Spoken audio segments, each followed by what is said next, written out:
মুসলমান ভাইরা রে আমার, আল্লাহর সঙ্গে প্রেম মোহাব্বত বাড়াইতে চাইলে সবচাইতে উন্নত পদ্ধতি হলো আল্লাহ পাকের কোরআনের তিলাওয়াত করা, সকাল সন্ধ্যা কমপক্ষে 2 টাইম। তবে তিলাওয়াতটা হতে হবে কমপক্ষে শুদ্ধ, পারলে বিশুদ্ধ তিলাওয়াত করা, না পারলে কমপক্ষে শুদ্ধ। অশুদ্ধ তিলাওয়াতের কোনো পারমিশন হাদিসের মধ্যে নাই। নবীজি বলেন, রুব্বা কারিন ইয়াকরাউল কুরআন ওয়াল কুরআনু ইয়ালআনুহু। পৃথিবীর বহু কোরআনের পাঠক এমন আছে যারা আল্লাহর কোরআন পড়ে যাতে করে বন্ধুরা আমার কোরআন কবরের জগতে তার সাথী হয়, আল্লাহর আদালতে তার জন্য সুপারিশ করে। কিন্তু অশুদ্ধ কোরআন তেলাওয়াতের কারণে যতবার পড়তে থাকে প্রত্যেকটি শব্দে শব্দে কোরআন তার উপরে অভিশাপ করতে থাকে। এই জন্য কমপক্ষে কোরআনকে শুদ্ধ করে নিতে হবে। পারলে যদি বিশুদ্ধ তেলাওয়াত করতে পারি তাহলে তো অনেক ভালো।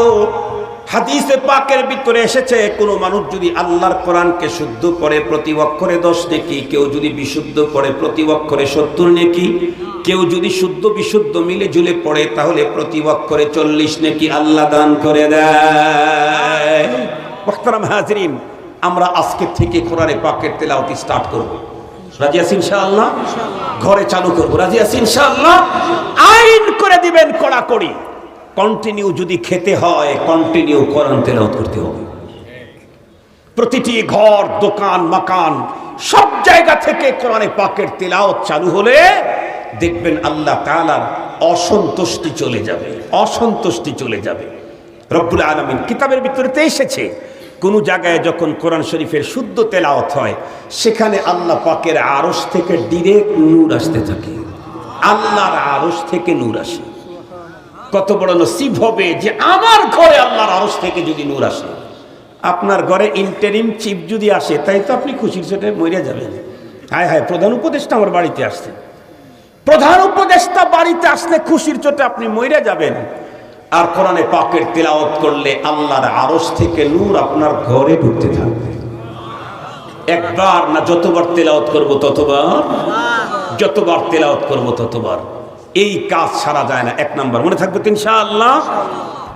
2 নাম্বার হলো রব্বুল আলামিনের নামের ইসমে আজমের জিকির কন্টিনিউ করতে থাকা। কেন? মানুষ যেই জিনিসের জিকির বারবার করে ওই জিনিসের মুহাব্বত তার অন্তরের ভিতরে ঢুকে পড়ে, এটা স্বাভাবিক। 2 নাম্বার হলো আমরা রাসূল সাল্লাল্লাহু আলাইহি ওয়াসাল্লামের মুহাব্বত অন্তরে ঢুকাবো কেমনে? 2টা সূরত বলবো, আসান। নাম্বার 1, যেই কাজগুলি আমরা কন্টিনিউ করি, যেমন খানা খাই, ঘুমাই, জামা পরি, খুলি, জুতা পরি, খুলি, পথ চলি, কথা বলি, কাজ করি, এই যা করি সবগুলি এতদিন পরে করেছি আমার মতো করে, আগামীকাল থেকে করব রাসূল করিম সাল্লাল্লাহু আলাইহি ওয়াসাল্লামের তরিকায় ইনশাআল্লাহ। এই জন্য এখন যদি বলেন হুজুর সব কাজ নবীজির তরিকায়, আমার তো জানা নেই, তাহলে একটা কিতাবের নাম বলে যাই, পারলে কিনে নিন, তালিমুস সুন্নাহ। কিতাবের নাম কি? লেখক হলেন অধ্যক্ষ মিজানুর রহমান চৌধুরী হাফিজাহুল্লাহ। আমার পীর, আইয়ুবীর পীর, মামুনুল হকের পীর, জুনায়েদ আল হাবিব সাহেবের পীর। উনি হলেন বাংলাদেশের উলামায়ে কেরামের পীর। উনি কার খলিফা? হারদুই হযরত রাহমাতুল্লাহি আলাইহির খলিফা। তাই নাকি? মাশাআল্লাহ।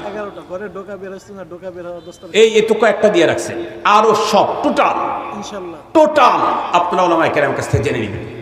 2 নাম্বার হলো কমপক্ষে সকাল বিকাল 100 করে 200 বার নবীজির উপরে দরুদ শরীফ পড়বেন। পারবো না ইনশাআল্লাহ? পড়তে থাকেন, দেখেন ইনশাআল্লাহ নবীর প্রেম অন্তরের ভিতরে কিভাবে বাড়তে থাকে।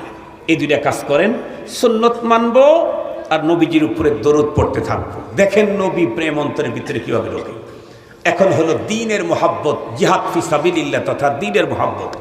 দ্বীনের মুহাব্বত করতে চাইলে 2টা কাজ করতে হবে। 1 নাম্বার হলো, আমার যেটা বুঝে আসছে সেটা বলতেছি, সেটা হলো আল্লাহর দ্বীনের জন্য কিছু সময় ব্যয় করতে হবে আর আল্লাহর দ্বীনের জন্য কিছু সম্পদ ব্যয় করতে হবে। পৃথিবীর নিয়ম যে যার পিছনে সময় দেয়, টাকা দেয়, তার প্রতি মায়া অটোমেটিকলি তৈরি হয়। যার পিছনে সময়ও দেয় না, টাকাও দেয় না, সে যত দামি জিনিস হোক তার প্রতি মায়া। মালে মুফত দিলে বেরহম, মালে মুফত দিলে বেরহম। এই জন্য আমরা কন্টিনিউ প্রতিদিন খাই, প্রত্যেক দিন 2 টাকাও যদি হয় তবে আমি 2টা টাকা করে হলেও আমি আল্লাহর দ্বীনের জন্য 2 টাকা কন্টিনিউ ব্যয় করব।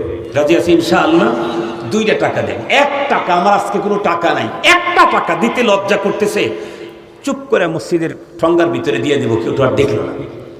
চুপ করে মাদ্রাসার ইসের আছে দান বক্সের ভিতরে ঢুকাই দেবো, কেউ তো দেখলো না। বেশি হলে যদি লজ্জা না করে 10 টাকা 20 টাকা মাদ্রাসায় দেব। এক কথা দ্বীনের কাজে দেব। শুধু মাদ্রাসায় তো দ্বীনের কাজ না। শুধু কি মাদ্রাসায় দ্বীনের কাজ না, অনেক দ্বীনের কাজ আছে, তবে শ্রেষ্ঠতম দ্বীনের কাজ বর্তমান সময় হলো মাদ্রাসা। তাহলে আমরা ইনশাআল্লাহ কন্টিনিউ আল্লাহর দ্বীনের জন্য সময় দেব এবং আল্লাহর দ্বীনের জন্য